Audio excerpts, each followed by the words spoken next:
sebagai alat bantu. Jadi bukan untuk pelaporan eksternal ya. Yang namanya worksheet itu bukan laporan eksternal, tetapi untuk laporan internal begitu ya, Bapak Ibu.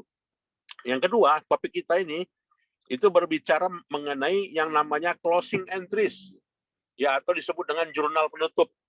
Nah, itu perusahaan juga sering melakukan penutupan pembukuan ya, sudah tutup buku katanya. Nah, kalau dia bahasanya seperti itu, tutup buku itu yang bagaimana maksudnya? Secara akuntansinya bagaimana? Nanti akan kita lihat, Bapak Ibu ya. Kemudian juga setelah tutup buku, ada yang namanya post-closing trial balance, atau disebut dengan neraca saldo setelah penutupan. Nah, jadi setelah dilakukannya jurnal penutup, lalu posting ke buku besar. Dari posting ke buku besar, nanti lahirlah neraca saldo.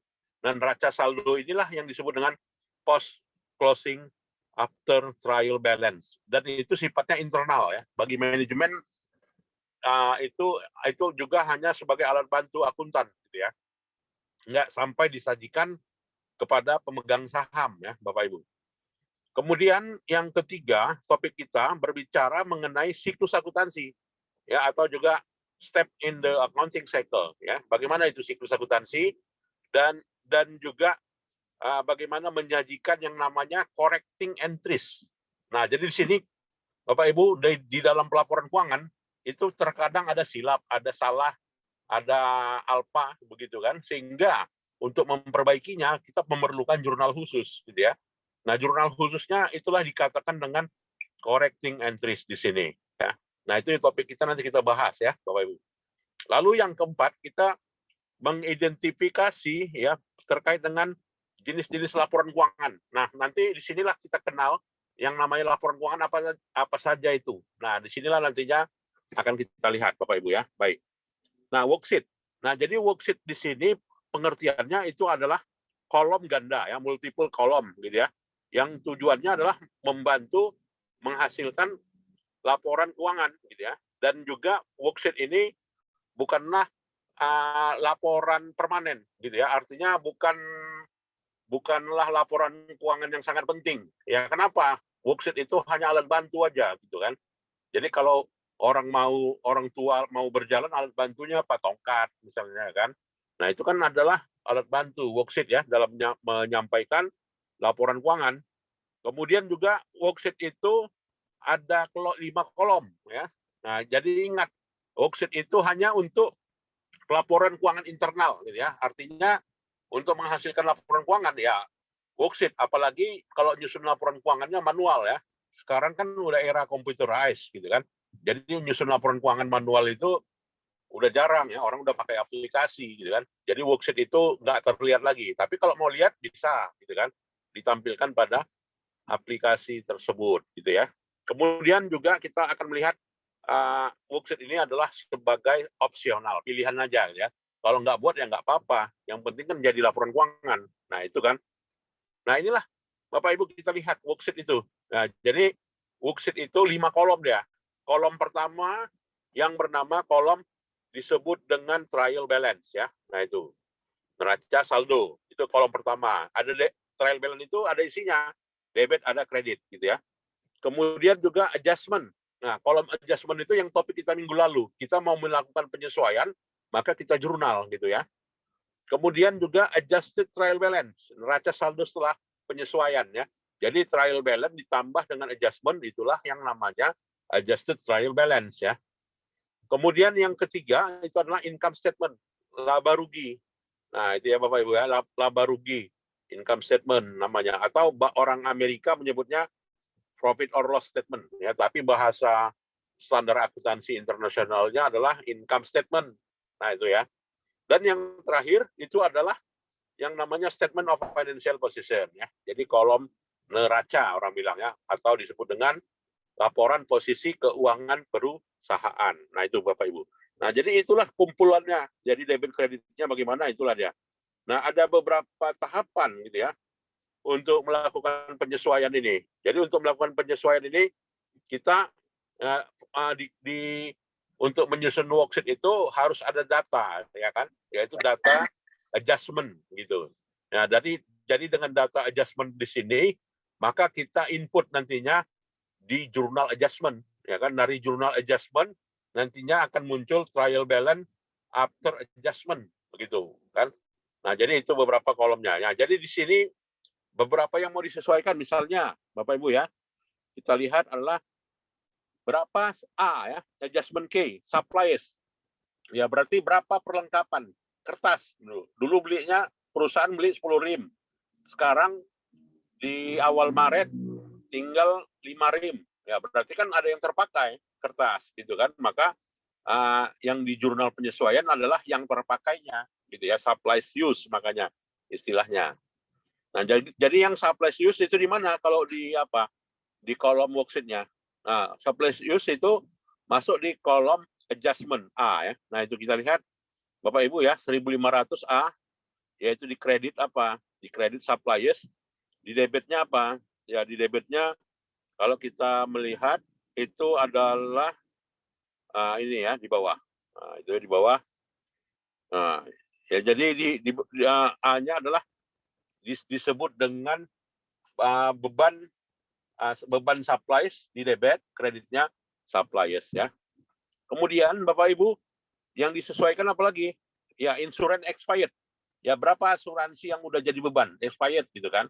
Nah, maka kita jurnal nantinya beban asuransi di debit, ya kreditnya prepaid insurance. Nah, begitu ya. Jadi masuk dia di kolom adjustment di worksheet ini. Nah, depreciation expense begitu juga, beban depresiasi. Ya perusahaan itu harus membebankan yang namanya depresiasi, jurnalnya apa? Ya, depreciation expense di debit, kreditnya accumulated depreciation, begitu kan. Kemudian yang D, yang disesuaikan juga itu adalah service revenue recognized, ya. Berarti berapa pendapatan yang sudah diakui, yang sudah jadi pendapatan.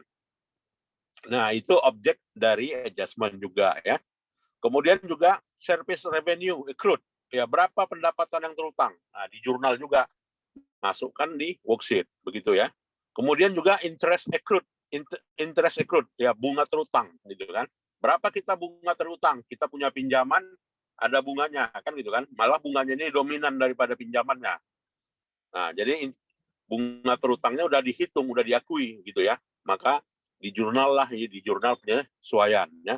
Dan juga gaji terutang. Nah, langsung di adjustment. Masuk kemana? Ke worksheet tadi. Nah, itu ya Bapak Ibu ya. Jadi yang A, yang B, yang C, nah itu ada debit dan ada kreditnya. Bisa dilihat ya. Di step 1, step 2, step 3, step 4, sampai step 5 itu. Nah, itu ya. Jadi dalam menyusun worksheet itu hanya alat bantu ya. Tujuannya apa? Mau menghasilkan laporan keuangan. Nah, intinya memang kita jurnal lah ya. Kalau udah kita lakukan jurnal, maka kita tinggal klik aja untuk mendapatkan laporan keuangan ya. Sepanjang jurnalnya benar. Nah, itu Bapak Ibu.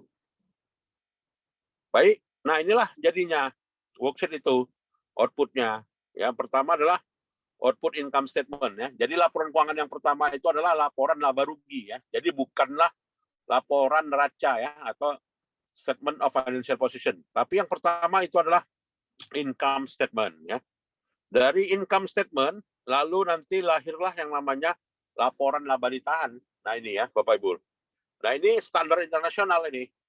Nah, jadi statement of financial position atau apa ya atau disebut dengan return earning statement isinya apa?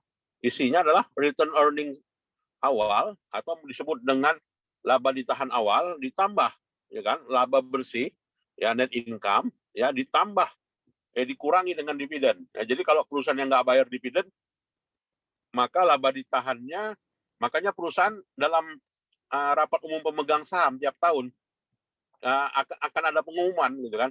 Saya membayar dividen, saya tidak membayar dividen perusahaan. Nah, jadi dampaknya bagaimana? Ya kalau tidak membayar dividen Bapak Ibu, nah itu adalah laba ditahannya makin tinggi. Nah, itu ya. Kalau bayar dividen laba ditahannya makin rendah. Nah, kalau saya udah amati juga itu kan ada 500 perusahaan di Bursa Efek yang membayar dividen itu ya sekitar 80 perusahaan gitu kan. Sisanya jarang itu yang membayar rutin tiap tahun. Nah, kenapa ya?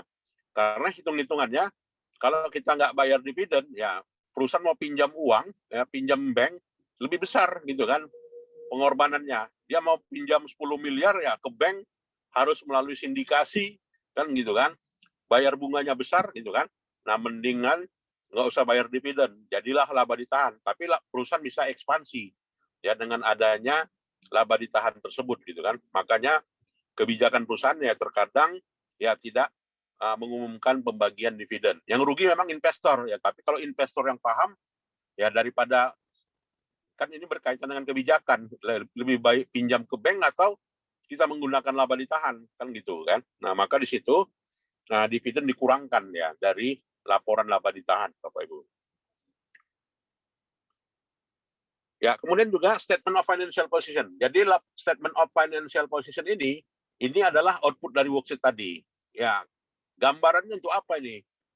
Statement of financial position. Inilah yang menggambarkan kekayaan perusahaan. Nah, itu ya. Berapa kekayaan perusahaan, berapa total harta. Nah, ya. Jadi bahasa lainnya, bahasa standar internasionalnya itulah statement of financial position. Jadi sebenarnya kalau kita ada usaha, kita punya perusahaan, susunlah laporan keuangannya ya, yang meliputi income statement, return earning statement ya, kemudian statement of financial position ya, kemudian cash flow statement-nya itu idealnya disusun seperti ini ya, sehingga nantinya ketika bank nanya kan berapa total aset perusahaan Bapak katanya. Nah, kita nggak kelagapan lagi gitu kan menjawabnya. Jadi udah tahu dari laporan keuangannya, dari statement of financial position ini jawabannya. Nah, begitu ya. Baik. Ya, kemudian juga closing entries. Ya, closing entries ini gunanya untuk apa? Ya, untuk menutup jurnal ya, Bapak Ibu. Jadi kalau di dalam periode pelaporan keuangan gitu kan, itu harus menutup perkiraan yang temporer ya kan, dan melanjutkan perkiraan yang permanen awal tahun dan awal tahun berikutnya, begitu ya. Maka di sini closing entries diperlukan, jurnal penutup. Dan nantinya setelah dari jurnal, setelah ditutup, ya langsung posting kemana? Ke buku besar. Itulah yang namanya buku besar, yang disebut dengan buku besar setelah penutupan. Nah itu ya Bapak Ibu.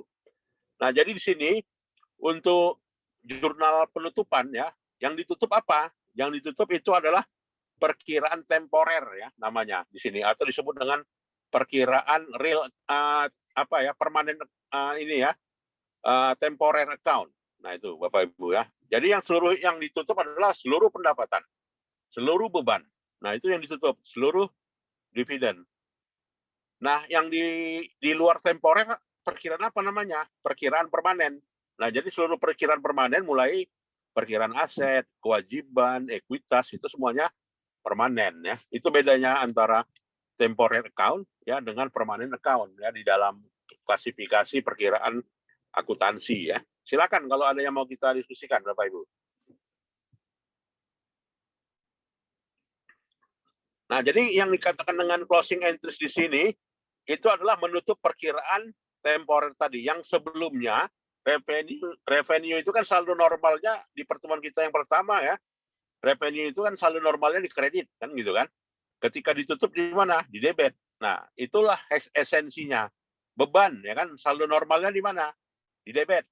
Ditutup di mana? Di kredit. Nah, itu jadi yang seluruh itu yang ditutup di dalam closing entries ya, Bapak Ibu. Nah, setelah dari closing entries lalu nanti pindahin ke buku besar ya. Jadi setiap jurnal wajib pindah ya kemana? Ke buku besar. Nah, disinilah pindahnya ke buku besar. Nah, jadi ikhtisar dari closing entries itu bisa kita lihat sebagai berikut ya. Nah, ini tampilannya Bapak Ibu, closing entries itu isinya yang service revenue kan, saldo normalnya di kredit jadinya di debit ya. Nah, inilah. Jadi harus perkiraan kontra. Dan perkiraan kontra itu ada akun yang mendukungnya yang namanya akun income summary begitu ya. Jadi ditutup yang pertama pendapatan. Ya kan, yang kedua ditutup adalah beban. Ya, jadi kalau dia beban saldo normalnya di debit menjadi saldonya di kredit ya. Nah, itu. Harga pokok gitu juga ya. Akun saldo normalnya di debit, setelah ditutup letaknya di kredit. Lalu menutup ekuitas ya. Nah, itu.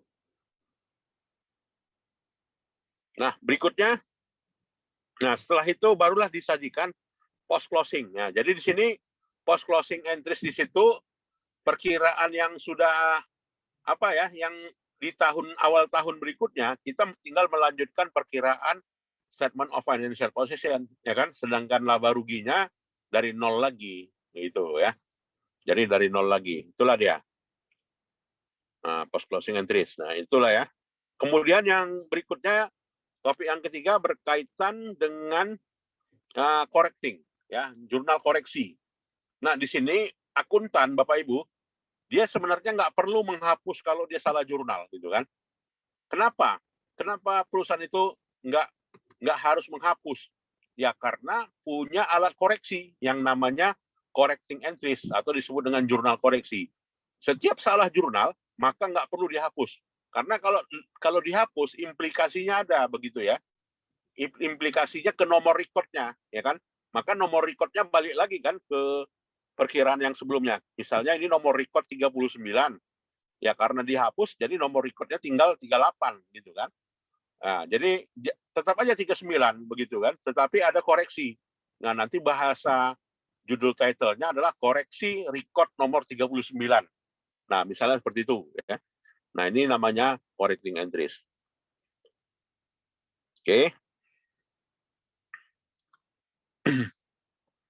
Dan correcting entries itulah gunanya agar laporan keuangan yang disajikan valid ya, Bapak Ibu. Nah, Bapak Ibu sebagai manajer ya perlu mengetahui ya mekanisme laporan keuangan. Nah, ini ya. Nah, berikutnya itu adalah nah ini ya, yang namanya klasifikasi laporan posisi keuangan perusahaan. Nah, jadi klasifikasi yang terakhir ini topik kita itu adalah neraca orang bilang ya. Jadi seluruh perkiraan itu diklasifikasikan mana yang lancar, mana yang tidak lancar. Nah, itu ya.